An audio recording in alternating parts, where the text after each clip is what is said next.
Hello dear students, today I am going to continue with chapter 3 of Organization of Commerce and Management, Standard 11 Commerce, session number 8 of Banking under the Business Services 2.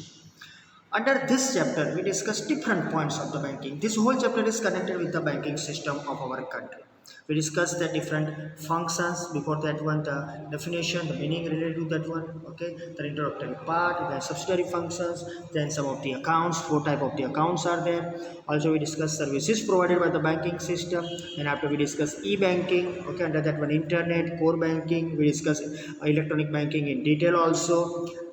Now under the part of that internet, another part of that e-banking, last point is that mobile banking. And then after we discuss some of the other services which are associated with bank. Here it is. Okay. Before that one, last point of the internet, mobile banking. Mobile banking is as a system through which any financial transaction is made possible from any corner of the world through electronic equipment that is mobile phone with internet connectivity. So एक basic information है कि if you want to utilize this service mobile phone cell phone with the internet connectivity is required.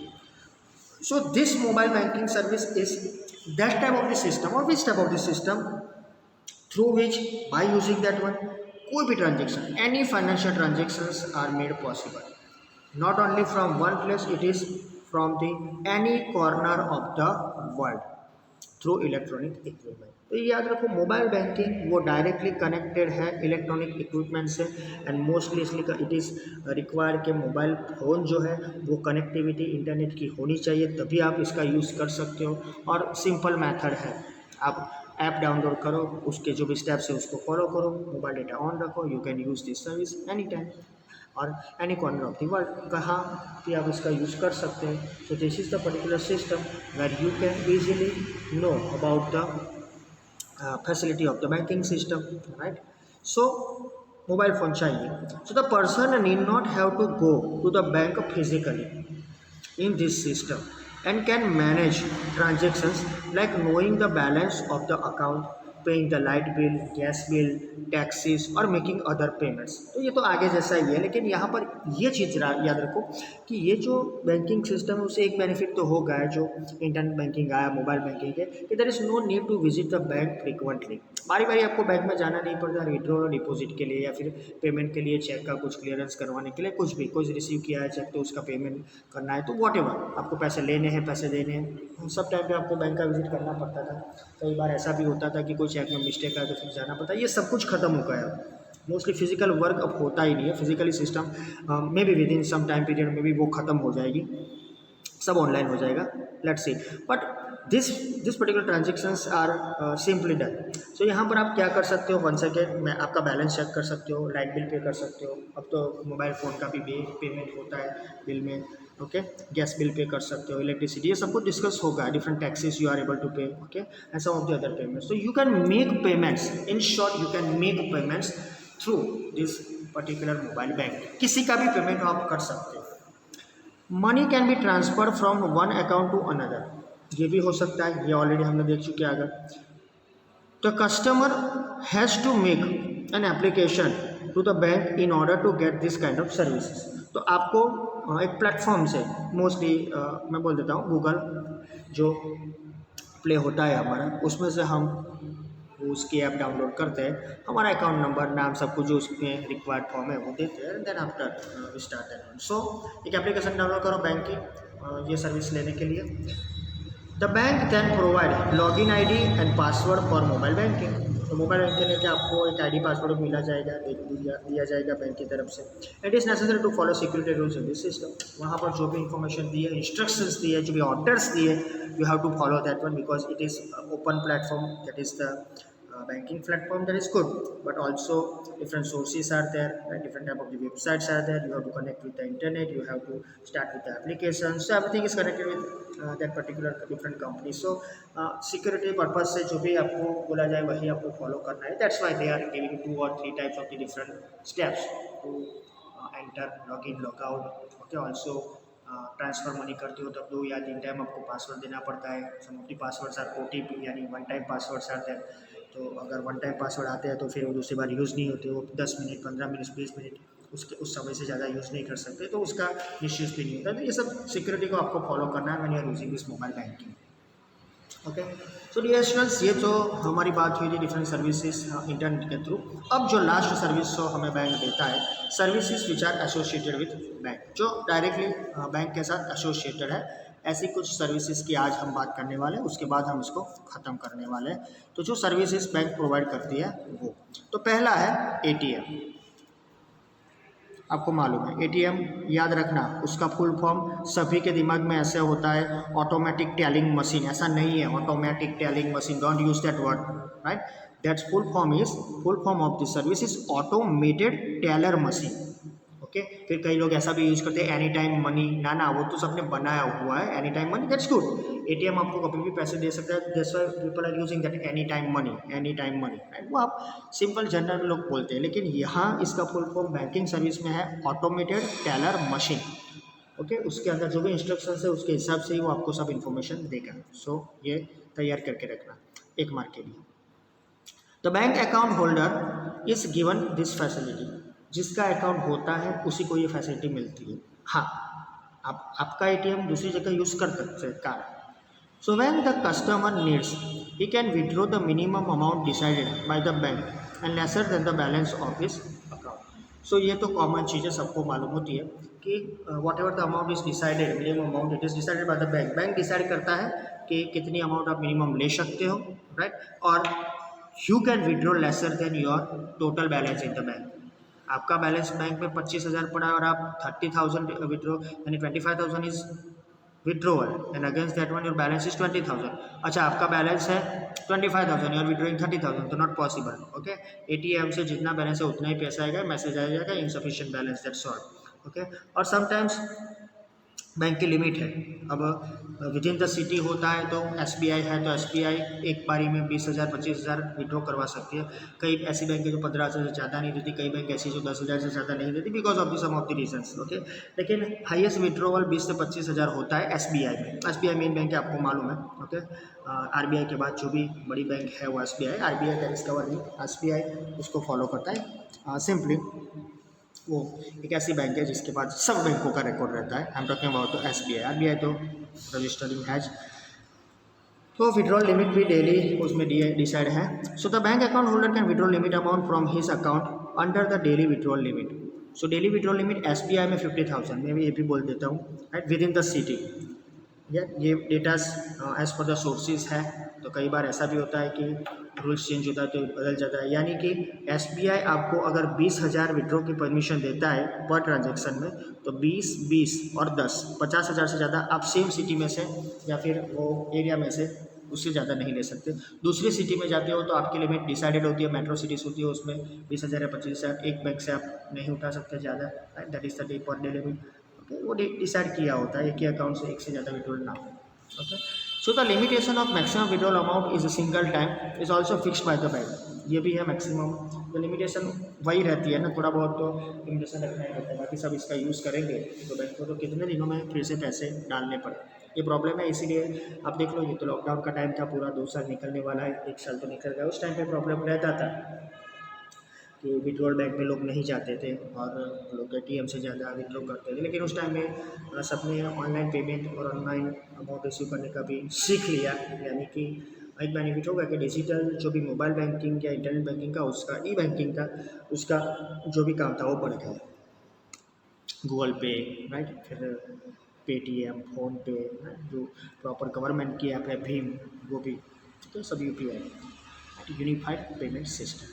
So bank ने उसके भी withdrawal की limit है, minimum maximum amount होती है, लिमिटेशन उसकी वही है withdrawal amount. So the limitation of maximum withdrawal amount in single time is also fix, मैंने बोला 15,000, 20,000, 25,000। So the bank provides ATM card to the customer and the customer is also given a secret PIN. तो आगे भी देखा हमने 4 digit का जो भी पासवर्ड है, ऐसा ही यहाँ सीक्रेट पिन होता है, पासवर्ड पिन जो भी आप बोलो। आगे पासवर्ड में आप 4 डिजिट भी रख सकते हो, नाम भी रख सकते हो, 6 डिजिट का है उसमें अल्फा न्यूमेरिक रख सकते हो। लेकिन यहाँ पर मोस्टली जो नेशनलाइज बैंक है, यहाँ पर कस्टमर को जो भी सीक्रेट पिन दिया जाता है वो 4 डिजिट का होता है, आप अपने आप ही उसको चेंज कर सकते हो।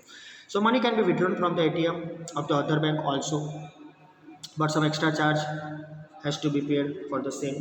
तो आपके पास समझ लो कि कोई एक बैंक का एटीएम कार्ड है, मेरे पास पंजाब नेशनल बैंक का कार्ड है, ओके, और मुझे SBI से पैसे विड्रॉ करना है, मैं कर सकता हूँ। उसकी भी लिमिट है 3 transactions per day, 3 transactions per month, यानी एक दिन में तो आप एक से ज़्यादा विड्रॉ नहीं करते, नेचुरल चीज़ है, लेकिन कई बार ऐसा होता है कोई इमरजेंसी हो तो हम कर लेते हैं। लेकिन एक महीने में 3 बार आप दूसरा ATM यूज़ कर सकते हो, ओके। उसके बाद होगा ज़्यादा, दूसरा ATM सेंटर से आप अपने पैसे विड्रॉ कर सकते हो। अगर उससे ज़्यादा होगा तो फिर 25 रुपीज़ ऐसा कुछ चार्ज रहता है, डिपेंड अपॉन द ट्रांजेक्शन्स। और मोस्टली ऐसा इसलिए होता है कि कई बैंकिंग में लाइन होती है, कई बैंकिंग ATM में लाइन होती है, बैंकिंग सिस्टम में सैटेलाइट थ्रू होता है, तो कई सिस्टम बंद हो चुके होते हैं, तो we are using that, simple. So we are using the different cards, हमारे पास अलग अलग कार्ड भी होते हैं, तो एक नहीं तो दूसरा भी हम यूज़ कर सकते हैं अगर एक से ज़्यादा अकाउंट हुआ तो। सो ये सब चीज़ें ध्यान में रखते हुए ATM का यूज़ करना चाहिए। उसके चार्जेस भी होते हैं, when you are visiting ATM उसमें AC चलता है, उसका चार्ज हमारे पर लगता है, मशीन है उसका चार्ज हमारे पर लगता है। सीधी देखिए बात करूँ तो whatever the expenses are there in ATM centre में जो है मशीन के आजू बाजू में सब, वो हमारे पर ही है, because we are paying 169 rupees for the ATM maintenance जो भी होता है, क्योंकि वो लगता है, इसीलिए लगता है कि वो मशीन है उसको कंटिन्यूसली कूलिंग में रखना पड़ता है, सैटेलाइट के थ्रू चलता है तो उसके पीछे चार्जेस लगते हैं। जो भी लोग आते हैं गाड़ी लेके, उसमें आपने देखा होगा 3-4 लोग होते हैं जो डिपॉजिट करने आते हैं मनी उस मशीन में, आधा घंटा या 40-45 मिनट्स उसको टाइम लगता है, और ऐसा थोड़ा लेबर वर्क भी है, तो फिर they charge some of them, क्योंकि उनको भी सैलरी रहता है, तो दैट इज़ गुड। उसमें हमें कोई दिक्कत नहीं है कि जो चार्जेस है वो लेते ही है, 200 रुपीज़ तक चार्जेस होते हैं, 169, 189, जैसे आपका कार्ड, जैसे आपकी facility. So this is the information for ATM। Next one that is credit card. अब इसके आगे है क्रेडिट कार्ड, नाम से ही मालूम पड़ता है on the basis of credit ही होगा। देख लेते हैं। This type of the bank card has been used widely from the end of the 20th century. So जब 20th सेंचुरी ख़त्म होने को आई, राइट, वहाँ से तब से लेके अभी तक बहुत यूज़ हो रहा है। अब तो सभी को ये कार्ड प्रोवाइड करते हैं, पहले तो ये लिमिटेड लोगों के लिए था, अब तो सभी के लिए ये कार्ड है। कहने का मतलब जिसका बैंक अकाउंट है उसको भी बैंक प्रोवाइड करती है, जिसका बैंक अकाउंट है उसी को। और शायद आपकी फाइनेंशियल कंडीशन अच्छी है, आप अच्छा काम कर रहे हो, आपका सैलरी अच्छा है, तो they will call you to take the benefit of this credit card. क्या है इस कार्ड में? An account holder or any person can apply to the bank and can demand the credit card.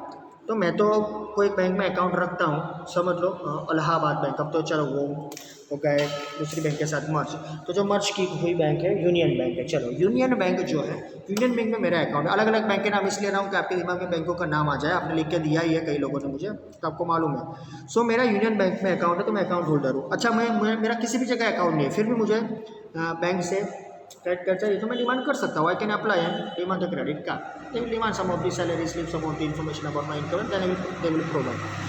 So the bank conducts a systematic study of the credit of the person, like how much debt can be repaired by him through card. Given the credit card is given, money is not there in the card.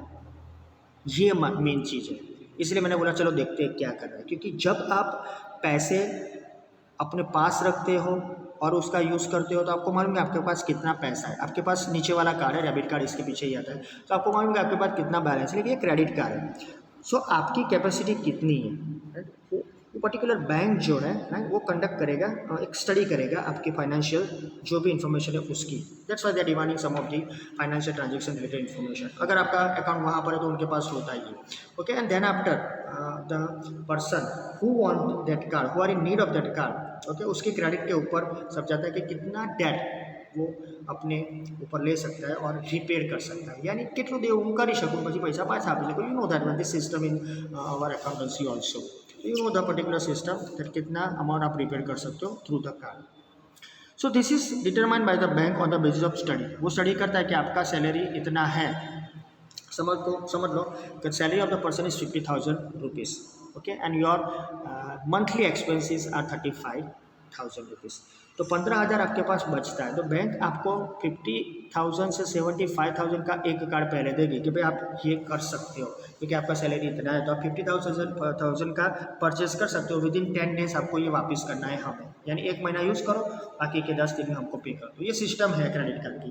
यानी 1 जनवरी मैंने card activate करवाया, तो 1 जनवरी से 31 जनवरी तक मैं इसका use कर सकता हूँ। उसमें जितने भी पैसे मैंने यूज़ किए मेरे नहीं है, वो जो बैंक के है उसके, तो I have to pay back that money to the bank. कितने टाइम में? तो फरवरी की 10 तारीख, फर्स्ट डेट से लेकर 10 डेट तक मुझे ये पैसे दे देने। अगर मैं नहीं देता they will charge on me that is interest, और वो हाई लेवल पर होगा, बहुत हाई लेवल का इंटरेस्ट होगा। देखिए फिर अगर मैं डेली बेसिस पर ट्रांजेक्शन्स करता हूँ, मंथली बेसिस पर जो ट्रांजेक्शन करता हूँ वो अच्छे होते हैं मेरे ट्रांजेक्शन्स, यानी time to time I am paying the amount back to the, repair the amount back to the bank. सो बैंक मुझे थोड़ी लिमिट बढ़ा देगी, 75,000 से लाख, लाख से 1,25,000, उससे 1.5 लाख, जैसे 2 लाख उस तक कर देगी। लेकिन depend upon my particular financial condition also and my salary also, उसके ऊपर से वो डिसाइड करेंगे। Okay, so on the basis of the study the bank issues a credit card with a predetermined limit to hit, जो पहले से decide की गई हुई है वही लिमिट से मुझे वो मिलेगा, मैं उससे ज़्यादा एक्सपेंस नहीं कर सकूँगा।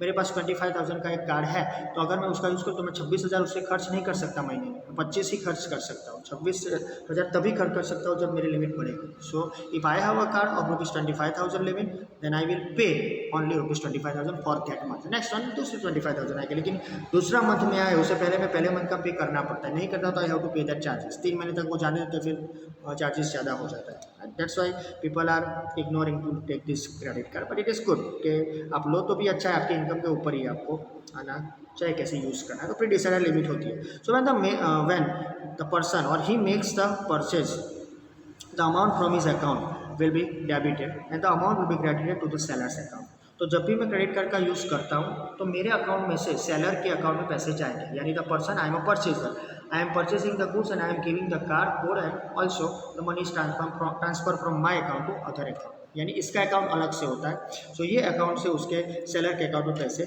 जाएंगे। So balance statement is send to the card holder at fix time which he has to settle और repay with in the prescribe time limit. So जैसे ही मंथ खत्म होने को आएगा, मैंने बोला 1 फरवरी की 10 फरवरी आपको पे करना है, तो 25 या 26 जनवरी को आपको मैसेज आएगा कि आपका बिल ऐसा है, आपके पास 4 दिन है यूज़ करने के लिए, अगर यूज़ नहीं करना है तो ये प्रोसेस चालू कर दो पेमेंट करने के लिए, राइट। वो स्टेटमेंट आता है, उसके हिसाब से आपको कार्ड होल्डर है, आपके पास फिक्स टाइम है 10 डेज, आप उसको पे कर दो, that's all. Repay the amount with the prescribe time limit, that's all. अगर आप पे नहीं करते तो यू हैव टू पे द इंटरेस्ट, ये तो बैंक है, इंटरेस्ट देगी ही लेगी, नहीं लेगी तो फिर कार्ड ब्लॉक कर देगी, that's all. So you have to look after the transactions, आपको मालूम होना चाहिए कि आपने कितने ट्रांजेक्शन किए हैं, ज़्यादा तो होने वाले नहीं, आपको मालूम है लिमिट 25,000 की, उससे ज़्यादा नहीं होने वाली। ओके, इसका पिन 4 डिजिट का 6 डिजिट का आता है, फिर कई बार कार्ड का नंबर जो है ऊपर का वो भी लिखना पड़ता है, 16 डिजिट का है, वो मांगते हैं CVV मांगते जो पीछे लिखा होता है, तो किसी को उसमें शेयर नहीं करना चाहिए आपको। और कार्ड नंबर तो चलो सबके आप सबने कहीं ना कहीं लिखा होगा तो ओपन होगा, CVV तो एक एस्ट्रिक साइन से बंद, यानी पासवर्ड प्रोटेक्टेड है, तो वो खुलेगा नहीं, तो वो किसी को मत दो, देना भी नहीं चाहिए, कोई भी पासवर्ड हम किसी को नहीं देते, वो आपको मालूम है। So better use of this credit card is there nowadays. Okay, आपके क्रेडिट के ऊपर ये चलता है। नाउ लास्ट में जो है वो है यहाँ पर debit card. This card can be use at the place where there is an arrangement to do the transactions through the debit card. ये क्रेडिट कार्ड सभी जगह चलता है, लेकिन क्रेडिट कार्ड में एक चीज़ ऐसी है, the person who is the seller, जो सेलर है राइट, उसके ऊपर कई चार्ज लगते हैं 2% अगर वो अपने खाते में डाले। That's why sometimes some of the store keeper, some of the businessman are ignoring to take the payments, यानी उनको जो रिसीवेबल्स है अपने जो कस्टमर से लेने को क्रेडिट कार्ड से नहीं लेते, लेकिन अब उसमें भी चार्जेस कम हो गए तो दे आर एक्सेप्टिंग, बट हाँ चार्जेस लगते हैं। डेबिट कार्ड में ऐसे कोई चार्जेस नहीं होते, दोनों तरफ चार्जेस तो है ही है। So this card can be use at any place where the arrangement is there to use this one. So the card holder makes payment of his shopping through this card. तो जरूर नहीं कि credit card से आप shopping ना करो, उससे भी करो, पेमेंट्स करो, ऐसा डेबिट कार्ड से भी करो, लेकिन यहाँ पर क्या है, this card is given to the seller to swipe after shopping. तो हम ये कार्ड सेलर को देते हैं और सेलर उसका स्वाइप करके उसका यूज़ करता है। क्रेडिट कार्ड में भी ऐसा है, वो स्वाइप कर सकता है, डायरेक्टली भी हम नंबर देके भी पेमेंट कर सकते हैं। So the billing amount is debited to the account of the card holder. जो भी कार्ड होल्डर है उसके अकाउंट में ये अमाउंट वहाँ से कट हो जाएगा, यानी डेबिट हो जाएगा। The card holder can spend only from the available balance in this account. तो इसमें जितना बैलेंस है उतना ही वो कर सकेगा। इसमें लिमिट पर होगा कि आपकी लिमिट 50,000, उससे ज़्यादा आप नहीं खर्च कर सको। इसमें आपका बैलेंस है, आपका पैसा जितना है वही आप पे कर सको। सो दोनों के लिए स्वाइप मशीन होता है। स्वाइप मशीन में आपको मालूम है कि ATM कार्ड के पीछे काली पट्टी है, उसको हमें स्वाइप करना होता है मशीन में, वो डिटेक्ट कर लेंगे और उसके बाद सब आपको पासवर्ड डालना है। अगर ऐसा नहीं करना है तो स्वाइप की जगह आप उसको इंसर्ट भी कर सकते हो, राइट। इंसर्ट करके भी वो चिप आ गई है अब, राइट। तो स्वाइप कम हो गया, वो चिप से काम होता है, सभी कार्ड में चिप आ गई है। ये क्रेडिट कार्ड डेबिट कार्ड जो होते हैं उसकी भी स्पेशलाइज कंपनीज होती है, वही उसको प्रोवाइड करते हैं। जैसे इंडिया के लिए गवर्नमेंट ऑफ इंडिया ने शुरू किया था रुपे कार्ड। उसके बाद पहले से जो चलते हैं दो जो biggest world wide biggest cards है वो मास्टर कार्ड एंड वीज़ा, फिर मैस्ट्रो आता था, कई कंपनी ऐसी हैं जो, ये तीन मेन कंपनी थी, master card, Maestro and visa.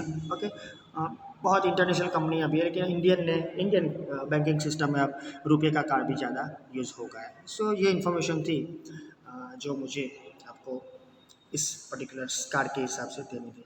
इसके भी चार्जेस होते हैं, जैसे आप एटीएम में इसको यूज़ करते हो एटीएम चार्जेस है, वैसे ही यहाँ ये उसमें इंक्लूड हो जाते हैं। So this is the particular banking system. So that's all from the my side.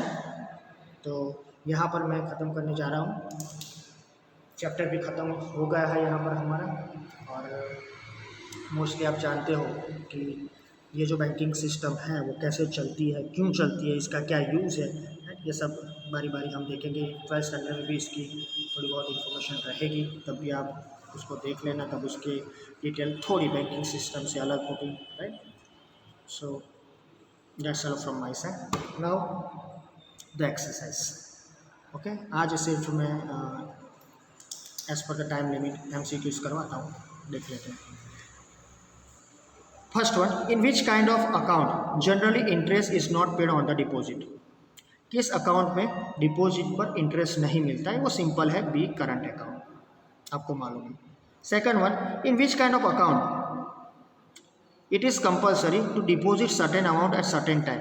किस अकाउंट में आपको सर्टेन अमाउंट सर्टेन टाइम पर देना पड़ता है। सेविंग में, हाँ सेविंग में देना पड़ता है, लेकिन वो कंपल्सरी नहीं है कि डिपॉजिट करना ही पड़े। करंट में नहीं, answer is recurring account, that is C.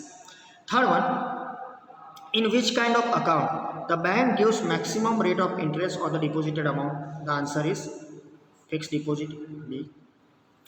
Fourth one, what is the name of the central bank that is monetary authority of India। ये बहुत ही अच्छा क्वेश्चन है, that is RBI, reserve bank of India. Central bank of India मत लिखना, central bank है जो हमारी RBI, उसका नाम है सेंट्रल बैंक, राइट। और सेंट्रल बैंक है reserve bank of India. Central bank of India जो एक ऐसी बैंक है, राइट, पूना उसका हेड ऑफिस है, तो reserve bank of India RBI। What is the facility of overdraft for the certain period is called. कोई एक पर्टिकुलर पीरियड के लिए अगर आपको फैसिलिटी दी जाती है तो इसमें आपको मालूम होना चाहिए, ये दोनों तो ऑप्शन में आते ही नहीं, बाकी के दोनों उसमें ही हम लेते हैं। सो फॉर सर्टेन पीरियड है, that is called CC, right, आप उसको कैश क्रेडिट बोलते हो।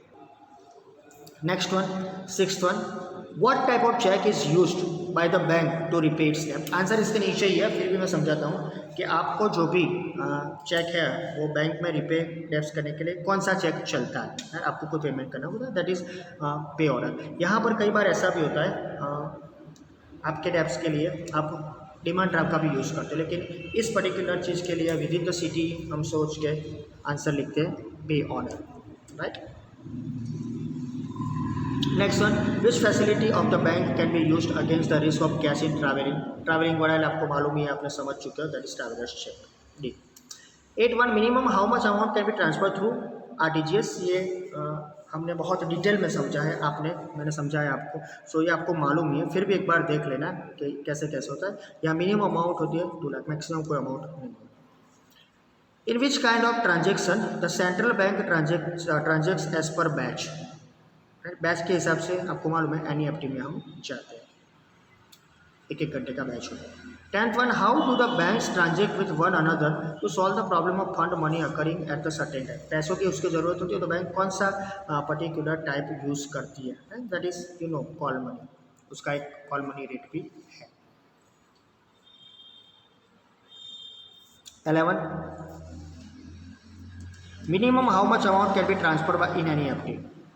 1 रुपये से शुरू होता है, एनी अमाउंट हम लिख सकते हैं, कोई भी अमाउंट आप लिख सकते हो, राइट। लेकिन याद रखना यहाँ आंसर में शायद कोई मिस्टेक हो तो देख लेना, minimum how much in NEFT है, तो NEFT मिनिमम एनी अमाउंट आता है, आपके आंसर में लिखा है यहाँ पर 2 लाख, वो रॉन्ग है, ठीक है। तो याद रखना, शायद आपके पास नई बुक होगी तो उसमें चेंज होगा, लेकिन मिनिमम NEFT से आप कितने भेज सकते हो, एनी अमाउंट भेज सकते हो, राइट। मैक्सिमम कितने भेज सकते हो, मैक्सिमम है 2 लाख, तो यहाँ मैक्सिमम लिख दो तो ये आंसर सही है, वो भी याद रखना। तो अगर यहाँ मैक्सिमम आएगा तो आंसर होगा 2 लाख, मिनिमम है तो NAM। Which card is use to the customer by the bank on the basis of his credit. Okay, आपकी क्रेडिट के ऊपर आपको कौन सा कार्ड मिलता है, simple credit card. Okay, so this is the information for the first. बाकी के मैं डिटेल में है वो नेक्स्ट सेशन में करवा लूँगा, तो हम वहाँ पर डिटेल में देखेंगे, क्योंकि इसमें थोड़ी बहुत इंफॉर्मेशन मुझे ऐड भी करनी है और थोड़े एब्रीविएशंस भी आपको सिखा रहे हैं, तो उस टाइम पे हम देख लेंगे। Okay, so complete the work whatever is given to you. आज ये है तो उसको कंप्लीट कर देना, उसके बाद हम उस पूरी एक्सरसाइज को डिस्कस करेंगे। I want to give the time, that's why I am not discussing at present. बाकी अभी मैं इसमें आगे ले जा सकता हूँ, लेकिन नेक्स्ट टाइम में हम देखेंगे। Thank you very much.